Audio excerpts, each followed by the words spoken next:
Welcome, welcome, welcome to Married with a Life. I'm here again with our series, Why Some Husbands Do Not Help Their Wives. And we are looking at the behavior of the wives. So what some of the wives are doing that is making their husbands not to help. And then I've got a set of questions that people left on the link, the survey link that I posted on this Facebook page. Some people have left questions on it for me. So I will be touching on those questions as well. It didn't allow me to put the video in a landscape mode. So it's in portrait, which I'm not very, very happy with, but Facebook is not allowing me to change it. I don't know why.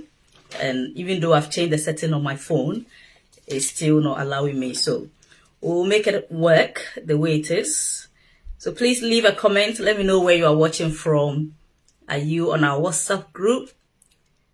If you're a Swalian or a Mwalian, leave it in the comment and let me know where you are watching from.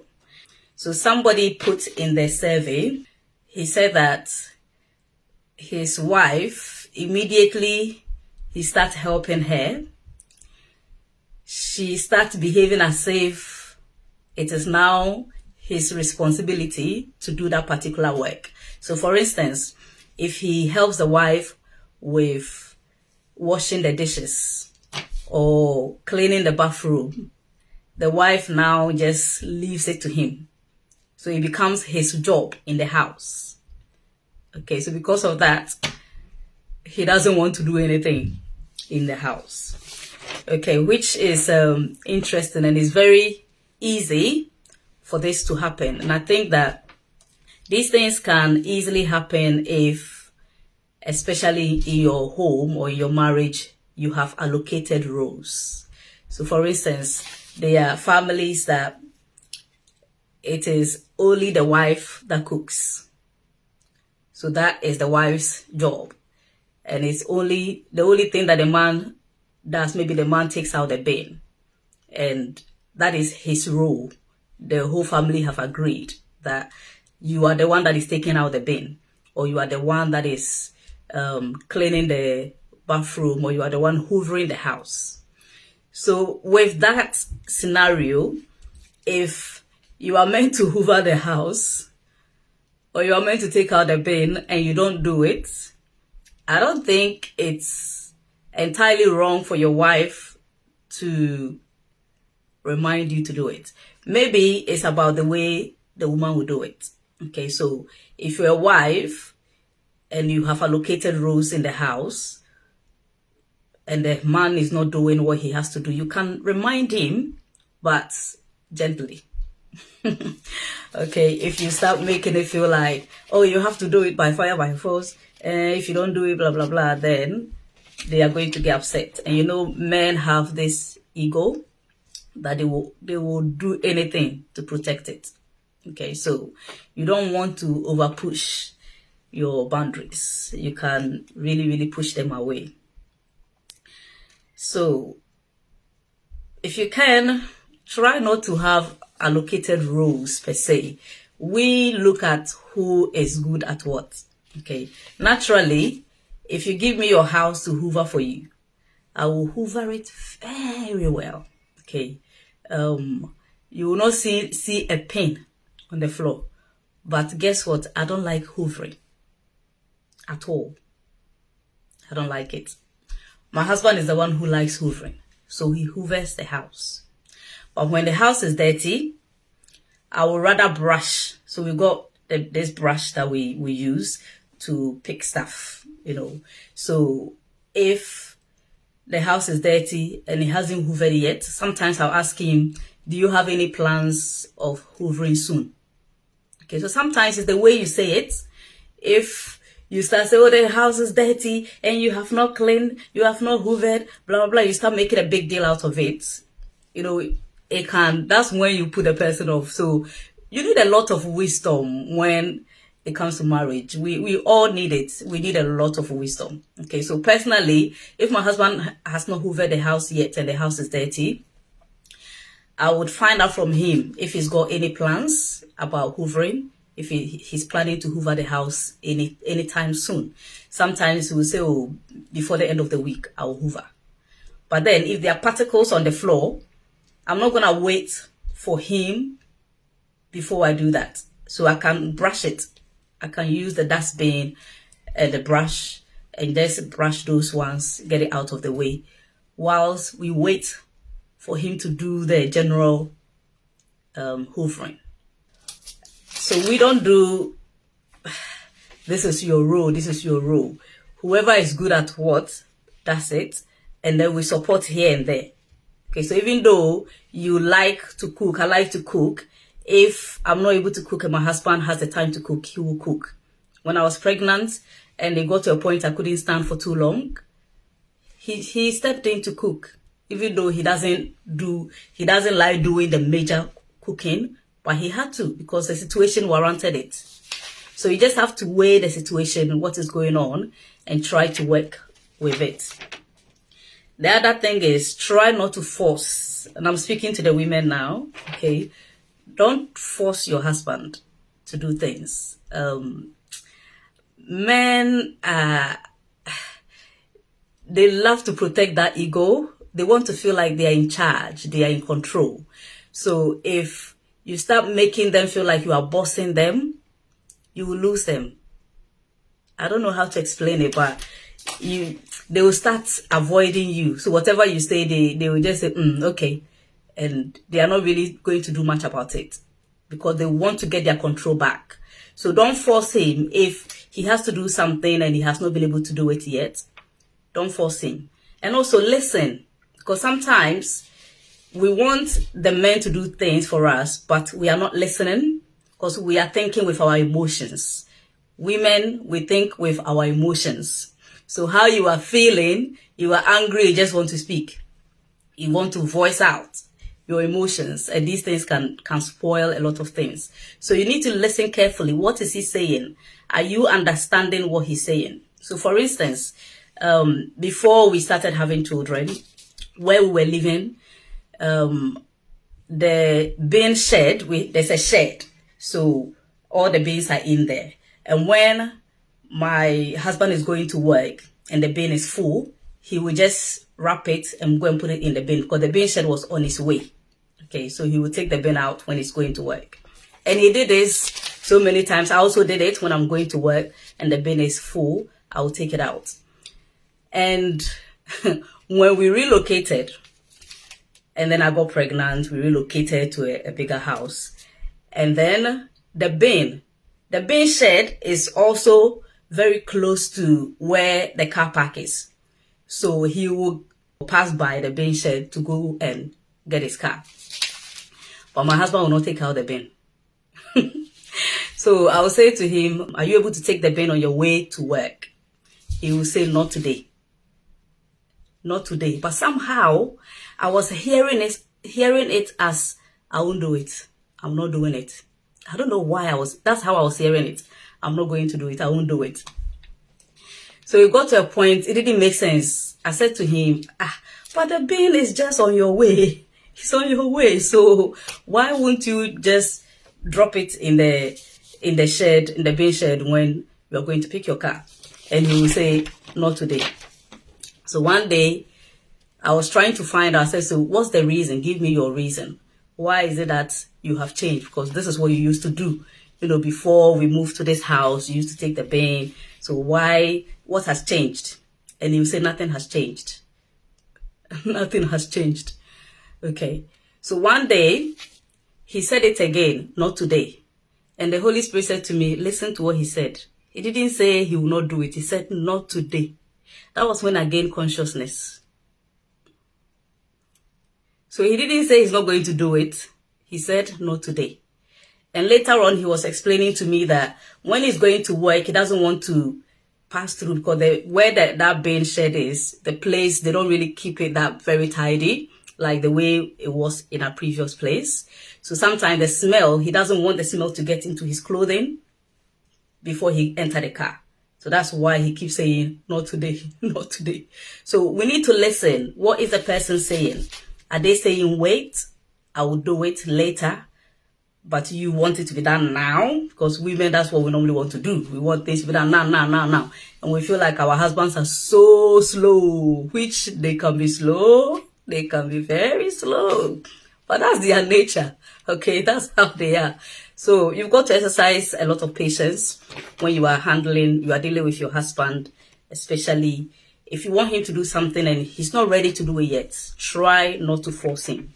Okay, if in the meantime you can do it, try and do it, but try your best and wait for him. Wait for him. Give him the benefit of the doubt and let him take his time to do it. Okay, anytime I want my husband to do something for me, I will ask him, how is your schedule today? Are you having a busy day? Do you have a busy day? Are you free at any point?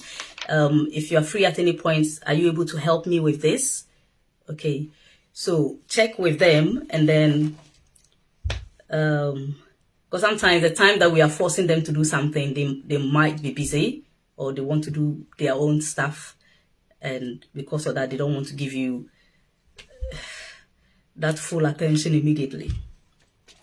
And then even though you may have agreed on the responsibilities that each of you take on in the house, still say thank you to your husband.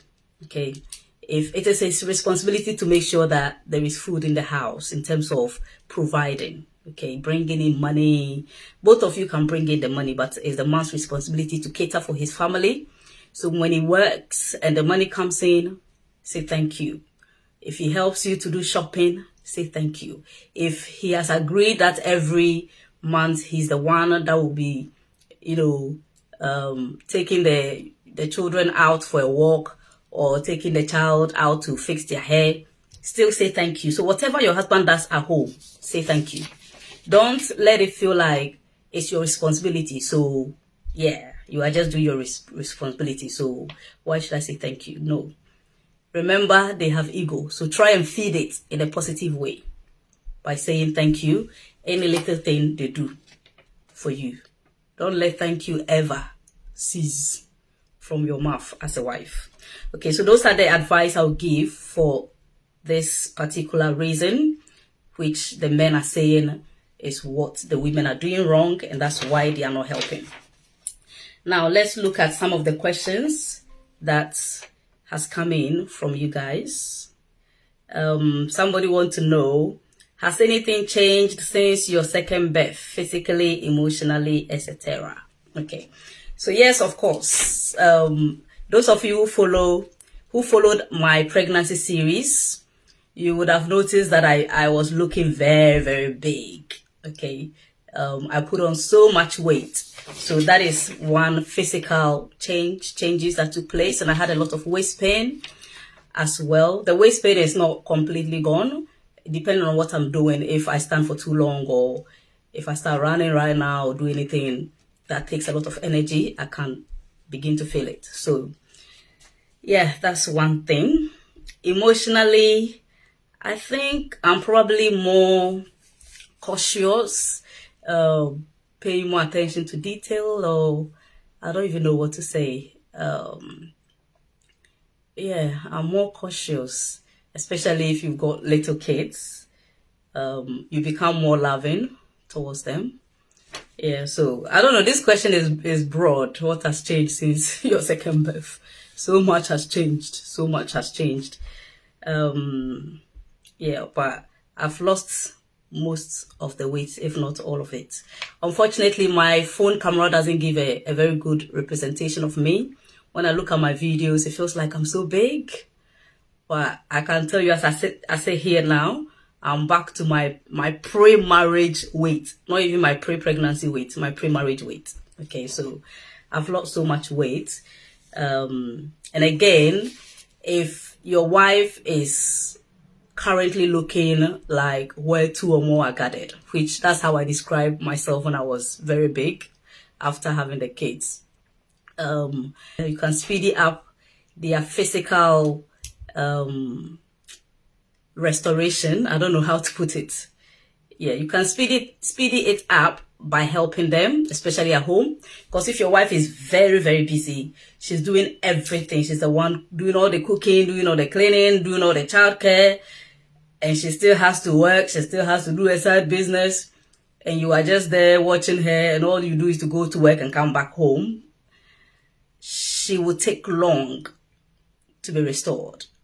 She will even take long to heal. She will take so long.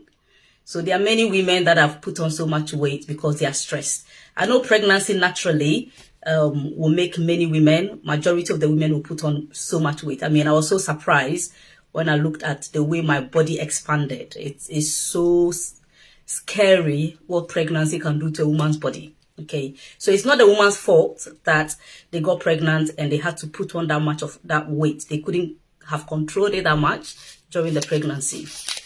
But after the pregnancy or after the delivery, if your husband, as a husband, if you're not supportive, it would take them so long to lose the weight. It would take them so long to come back to themselves. Okay, so somebody asked a question about how to deal with low libido in marriage, all these things.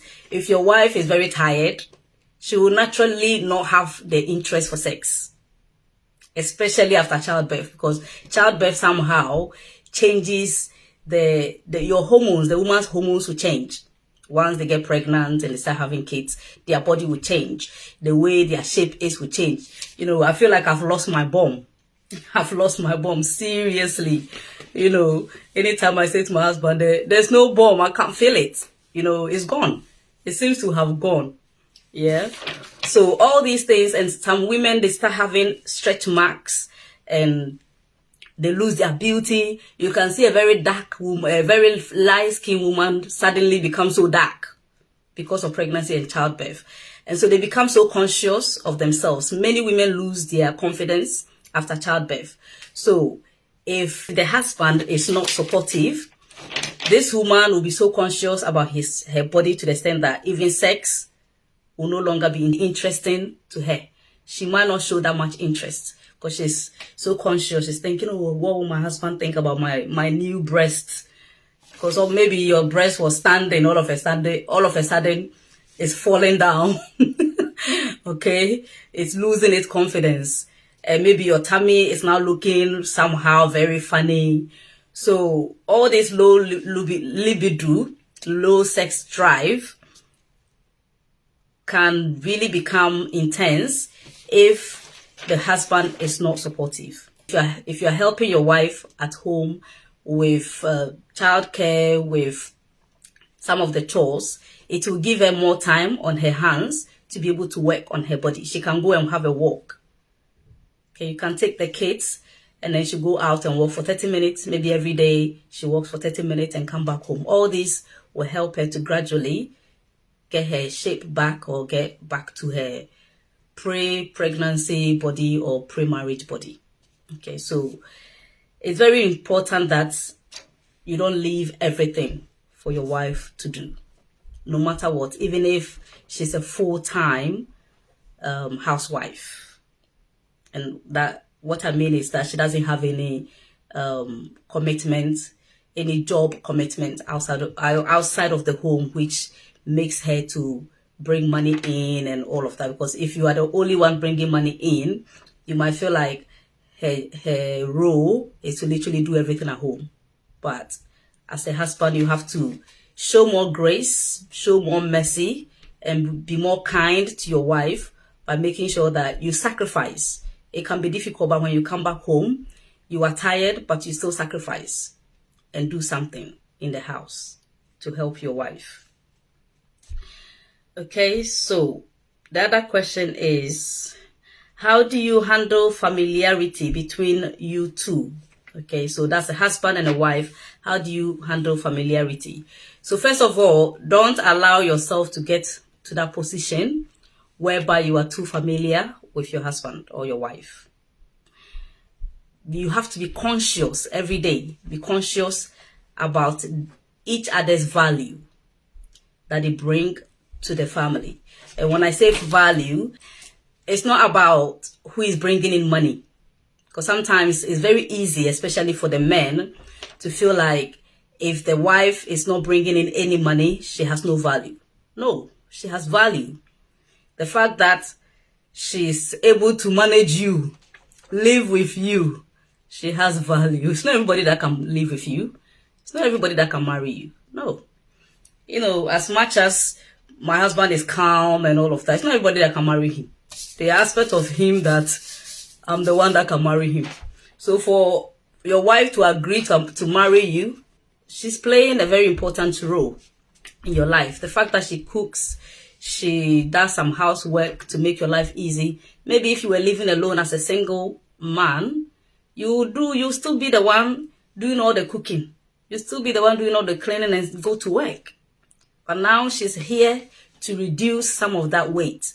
So she's of value to you. So try not to lose sight of each other's value. Okay? Know your positions and stay there. So as a wife, understand that your husband is the head. He's the head of the home. He is the boss. Okay, let me put it that way. He's the boss of the home. His words necessarily doesn't have to be fine, or you can challenge things that are not right, but in a respectful way. Okay, so yes, your husband can have the final say, and you should be able to give him that respect, knowing that as a wife, your words are not final. You can give your suggestions, you can give your advice here and there. You can alert him if you feel like he's doing something wrong or what he's about to do is not going to bring good results. You can advise him, but you can't put your feet down and say, well, I've spoken, and what I've said is final. No, you can't do that. That is not your position as a wife. That is the position of the husband. And God holds him responsible for whatever happens to the family. See, the head of the husband is who? Christ. And the head of the wife is the husband. Okay, so your head is your husband. I don't know how to put it. So you have to always look up to him and make sure that you respect his position as the head of the home. And then the husband too, you have to respect your wife's position in your life. Okay. And the other thing is, see each other the way God sees you. So 2 Corinthians 5 verse 16, you have to look at each other see each other according to the spirit, after the spirit and not after the flesh. So there are some people that God brings into your life for them to perform an assignment in your life. There are some husbands, without their wives in their life, they will die early. Maybe your wife is the one that is praying to cover you. If your wife is taken out of the way, they can kill you. So there are marriages that when it breaks, you see that maybe there's something tragic happens to the husband, or he loses everything because the wife probably was the one that was carrying the blessing or the mantle. You know, the person that really teaches this very well is Prophet Nanase Upoku. Okay, so those of you who are in Ghana, you probably will know him. He teaches this very well when it comes to, even though the man is the head, sometimes the woman carries the blessing or carries a mantle that is what is making you successful. So you have to pray for God to open your eyes to know the kind of woman that you are married to, or even know the kind of man that you are married to. Because there are some people, if God takes them out of your life will never be the same again. You just feel like you've lost everything. So know your husband according to the spirit. Know your wife according to your spirit. In that way, you can place value in them and you will not be too familiar with them. If you get too familiar, you literally take them for granted. You think they are just like any other person. No, they are not like any other person. Out of billions of people, out of billions of people, you decided this is the person I want to live with. So they are not ordinary. You chose them because there's something about them that you like and you feel comfortable with. So you have to always place value on them, knowing that they are exceptional in your life. And then understand your importance in each other's life. Don't compete with each other. Okay, so if you know each other according to the spirit, after the spirit, you will not compete with each other. I've always been saying to our Swalians that anytime we have our prayer retreat or we have prayer meetings and my husband is leading, you see many of them will be trooping in because they want prophetic word. Yeah.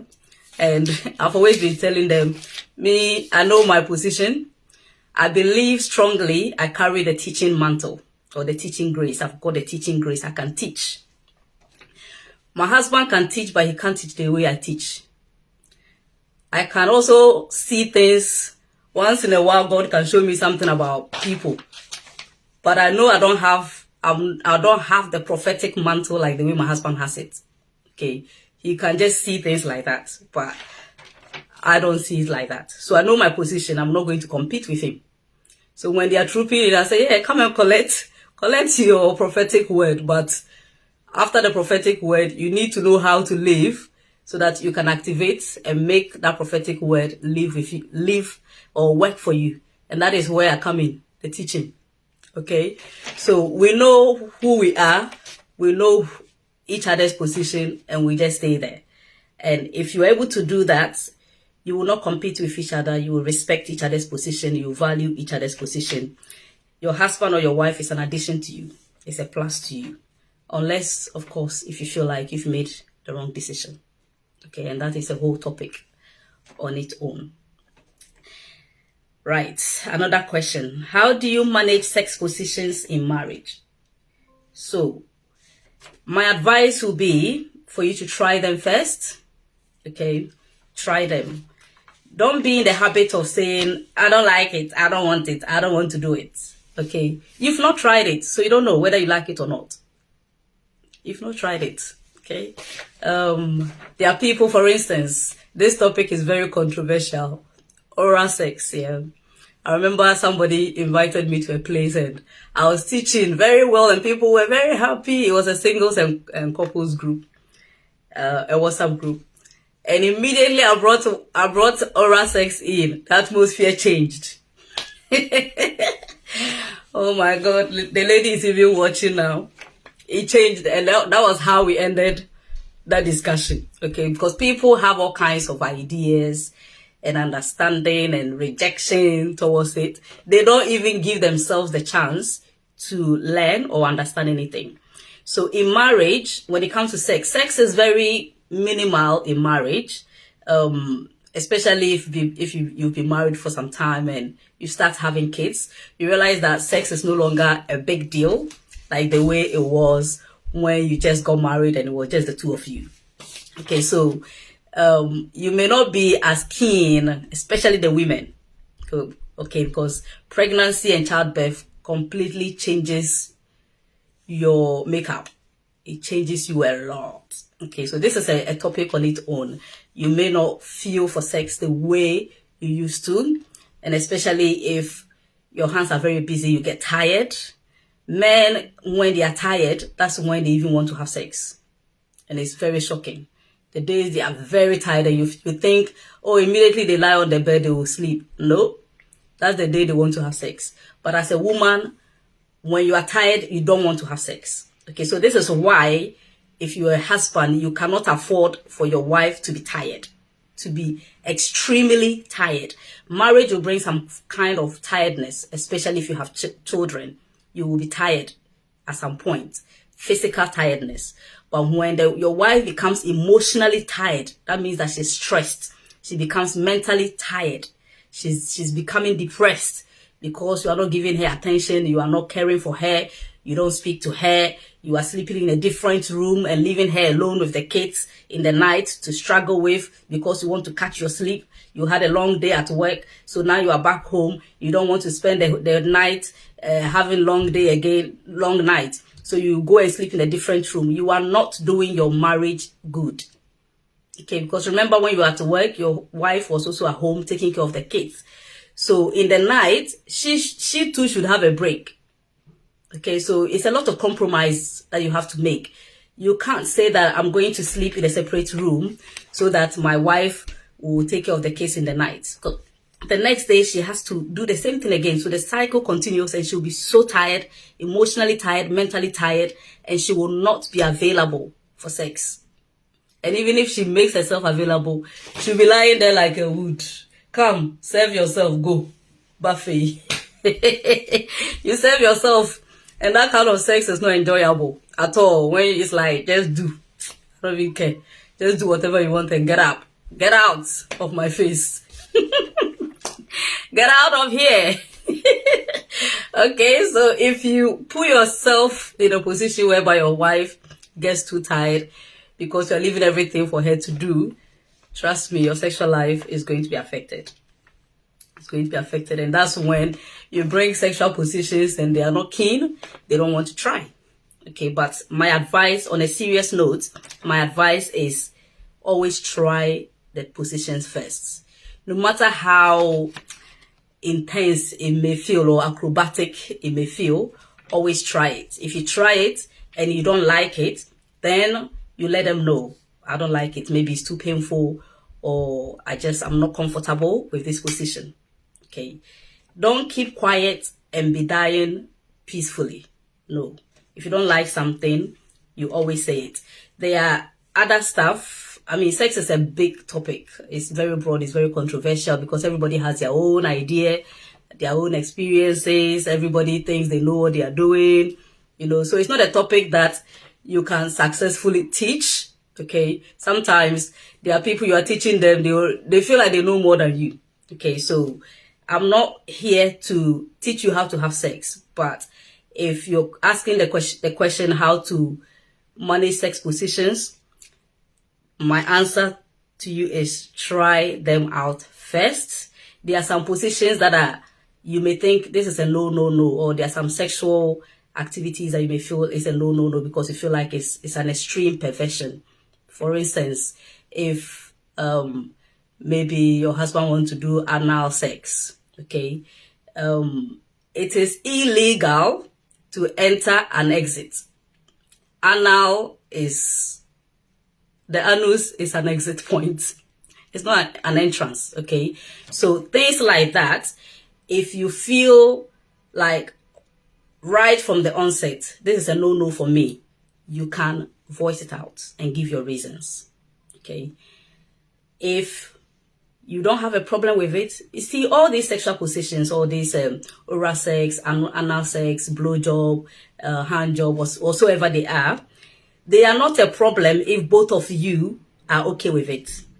They become a problem if one person doesn't like it. That's when it becomes a problem. So maybe you want it, but your wife doesn't want it. Or you want it, but your husband doesn't want it. That's when it becomes a problem. So you have to sit down and think about it, like talk about it, speak about it. Why don't you like it? Maybe it makes me feel like perverse, okay? Or it feels dirty for me. Because sometimes some people, they just need education about it so that they can renew their mind, okay? But if it is not a matter of you feeling like it's so dirty or it's making you uncomfortable in your spirit, then you can try first. If you don't like it, then your husband knows or your wife knows you've tried. But if right from the beginning you say, no, I can't do it. I can't do it. Everything, I can't do it. So you only want to do missionary style. You lie down, he lies on you. You're going to have a boring sexual life. Okay. But of course, if both of you like the missionary and that's the only thing you want to do for the rest of your life in your marriage and you are happy with it, it's fine. It's fine. Okay. So that's my advice. This is a very controversial topic, so I'm not going to stay here for too long. Another question is how to deal with bringing back the spark or romance in marriage. How do I bring back the spark or romance in my marriage? So the first thing is go back to basics. So for this person to ask this question, it means that they've lost, or they feel like they've lost the spark. And it's very easy for you to lose the spark. You can lose it in marriage. Again, especially once the children start coming in, because your attention becomes divided. So you want to especially when the kids are very young, they can't do so many things for themselves. So you always have to give them 100% attention. And you also still have your husband, you still have your wife. So it becomes very difficult to share the attention or to divide it amongst everybody. So it's very easy for you to lose a spark because you can focus on one area more than the other. And if you're not careful, you forget that you are still married. Okay, so it's not weird for somebody to lose the spark. So what I would say is go back to basics. Go back to basics. What are the things that you used to do together, which you enjoyed, which brought a lot of spark or caused you to be romantically involved easily? So those things, try and go back to them. Find a way, even though your life has changed, you have a new lifestyle now, or you have a new schedule now, you can still go back and bring them in once in a while. So for instance, we used to walk a lot before we started having kids. We walk a lot. We just go out and hold our hands and walk. And then I got pregnant and I started having waist pain. And if you're having waist pain, the last thing you want to do is walk. So walking flew out of the window. And then the kids came. The first child came. We tried to take her out. Sometimes we use the buggy, and one person will push the buggy. My husband normally will push the buggy because I was still having the waist pain. So we try and walk. We go to the park, but it wasn't like the way we used to do. The life has changed. It's no longer the same. But we had to gently bring it in. After we had a second child, I don't remember the last time we went out to walk. We've not gone out to walk. Okay. The other thing we used to do is to go to the restaurant every month, once a month. We had a particular week in the month, we have to go out and eat somewhere. Even if it's McDonald's, just go and pick one burger, we must go out. And then the kids started coming in, pregnancy, everything, busy schedule. We still do, but not monthly. So now, once in a while, we will say, okay, we are taking the kids out for shopping, we're going to buy their clothing, and we use that time to go to the restaurant and sit down and eat and do stuff. So we literally trying to do so many things at the same time within our outings. Okay, and then we try and travel outside of where we are once a year at least, go out to somewhere new. Okay, so go back to basics. Bring back some of the things gradually. It will not be the same like you used to, but it's still possible. Okay, just understand that your life has changed, especially once you have kids. Understand that your life is no longer the same. You were a single. You were single. You became a mother. Yeah, and being a mother is different from just being a wife. The responsibilities are not the same. So understand that your life has changed. And so you can incorporate all these things that you used to do gradually, make it fit somehow in your new lifestyle. And then reflect on memories, okay, that you created at the initial stages of your marriage. And this is why I'm a strong believer that when you get married, don't get pregnant the same month. If you can, don't get pregnant the same year. Okay, you know, Dr. Mensa Otabel, he's done a video on this and the stages of marriage, and he said that the first 2 years is the memories is for creating memories. Okay, I strongly believe that sometimes when you get married, because marriage is a whole new thing, it's different from relationship. You're going to discover a lot of things at the early stages. So whilst you are discovering each other, new things about yourself, if pregnancy comes in, pregnancy is a totally different thing. You're going to start, trying to discover the pregnancy too.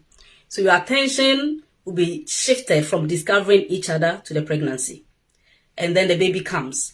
And your attention now comes on the baby. So if you are not careful, your first 1 year or the first few months that you are married, you will not make any memories. I know people who got married, yeah, got pregnant the same month. They were sick throughout the pregnancy. Okay, in and out hospital, in and out hospital. They delivered and complications. So it means that this couple, they've not really had any memories. Sexual memories, no. And there are so many homes like that, so many marriages like that.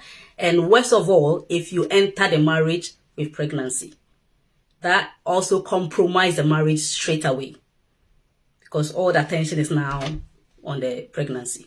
And many pregnant women don't want to have sex. They don't even have the strength, the energy. Many will be sick. Morning sickness, vomiting, spitting. Is it now that you want to kiss your wife that she's spitting? She's holding bottle everywhere, spitting. So you compromise your marriage right from the beginning if you start with a pregnancy. Okay. So sometimes I advise people, they don't listen. And then when they get pregnant and things start happening, then they tell me, oh, now I understand why you teach these things. And they want my life, but you can't have my life if you didn't do the things I did. It's not possible. We didn't get pregnant until when the first baby came, we were already 2 years plus in our marriage. Okay, so we use the first year, even part of the second year, to build memories. So when I was pregnant, or even now, there are days that I don't want to have sex.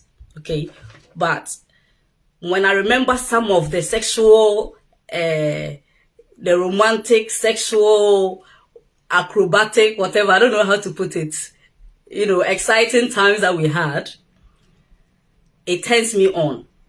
Okay, so you have to, if you have built memories in the past, maybe you had very intense sexual life during your first year of marriage or your first few months in marriage, you had intense sexual life, you can reflect if you have a low sexual libido now or low sexual drive, or if you want to bring back the romantic spark, you can reflect those times. I know the sex that led to the pregnancy of all my children. I know it. I know exactly what we did and how it felt. So when I don't feel like having sex and my husband wants to have sex, to bring myself into the mood, I will have to think, reflect, go back to those times. Yeah? And that makes me come into the mood. I don't know if I'm making sense. Anything sexual, any topic about sex is very, very uncomfortable to teach. Everybody's looking at you like that. Okay. I remember when we did our virtual dinner last year. We were talking about sex. My husband he started a topic on sex and was teaching the couples, and people were just looking at us like that. So when we finished the discussion, my husband said to me, I don't think Moalians are enjoying sex. I don't think they're enjoying sex. And I said, hey, Oga, how did you know? Are you in their marriage? He said, the way they are looking at me as if I sound so weird. It's like they have no clue. And I said, no, they have a clue. They are just surprised that somebody can talk about sex like that, because especially in our African settings, Ghana, for instance, sex is not a topic that people talk about, publicly. Even somebody was saying on our WhatsApp group when we brought this topic about women initiating sex, she said that she was surprised that even throughout her counseling, they didn't talk about it. Even if they just mentioned it briefly. So there are many people who enter marriage and they know very little about sex. And we knew very little about sex as well, but we discovered things in the marriage. Okay, so that's why I'm advising that do your best. Do your best. Don't get pregnant immediately. You will compromise your marriage. Sometimes people are afraid. They feel like, oh, I'm already in my 30s. Let me do it quickly. If you get pregnant, you get pregnant. If you have children, you have children. It's not how quickly you get a pregnancy. Because there are people who married in their 20s, early 20s. And for years now, they don't have kids. And there are people who married in their 40s and they have kids. So it's not about you trying to be smart. Think about your marriage in a long term, not now. Because if you build a rash foundation, later on in life, when all these things start coming in, you start having the kids and all the pressures start hitting you, you have nothing to fall back to. Your foundation is not strong. It's not strong. So you see that you become stressed easily. That's when this person said, I'm going to sleep in that room. You sleep here with the kids. And you start losing it gradually. So build a good foundation at the early stages. You know, and this thing is so deep. It's so deep that even my most loyal and learned Swalians, when they get married, they still get pregnant immediately. They don't get it. They still don't get it. And then when they start having problems, then it comes back to the table. They don't get it. It's so deep. It's an African thing. It's so deep. I don't get it. So I was asking the Holy Spirit, how do I change this? How? Because I thought these people understood. They were so eager. They were behaving as if they understand me, but why do they? And the Holy Spirit said, they don't plan contraception. So many people have a problem with contraception, so they don't plan it. So the Holy Spirit said to me, when you are counseling them, because some of them, when they start having a relationship, they plan their date, they will let me know, and then I'll bring both of them, the male and the female. I normally put them on a WhatsApp group with my husband. Some of them have my husband there, some of them is just me. It depends on the kind of relationship you've built. Then I'll add my husband or just me. And some of them, even after they get married, I leave the group on. Some I delete the group. Okay, it depends on. I know those who truly honor me. It's a spirit thing. I can feel it. So some of them I leave the group and we still have the relationship. So I try. The Holy Spirit was saying to me that I should find out their preparation towards children. And when I found out, I realized that most of them don't have contraception in mind. They want to do withdrawal method or safe sex. And trust me, when a man is deep and they are about to ejaculate, the last thing they want to do is to withdraw. Because that's the time they are enjoying the sex. So by the time they withdraw, some has already entered. And that little that has entered, it can create 10,000 children. Okay, so please, it's a different topic. It's a different topic. It will make this video too long. But please do your best to reflect. Create memories in your first year, or even if you want to wait for 6 months before you have kids. That's 6 months. Make sure you create good memories that you can always go back on. So that if at any point you feel like there's no spark, I'm losing the spark, you can reflect on those things to help you bring back your spark. I hope I have answered your question. I hope I've been a blessing to you. Episode 6 will be coming maybe in 2 weeks' time. Please keep an eye on the Facebook page, and I will announce the date there. If you are single, I'm also hosting a series on the Single with a Life Facebook page. You can find them on the YouTube channel as well. It's about effective singleness. And my next episode, I'm going to be talking about how to choose a spouse. So you will do yourself good if you join that one as well. And I'm also running a family series. Okay, so if you want to get very personal into our affairs, you can add me as a friend on your Facebook page, Amewowor. You can follow my personal Facebook timeline where I'm sharing some of the fun things that we do with our kids and some of the things we do as a family. Maybe you can draw some inspiration from it. We are still learning. We are still getting better and better and better. So I hope you've been blessed. Please share this broadcast with somebody. Leave a comment, like it, and I'll see you in the next video. God bless you. Have a nice time. Thank you. Bye-bye.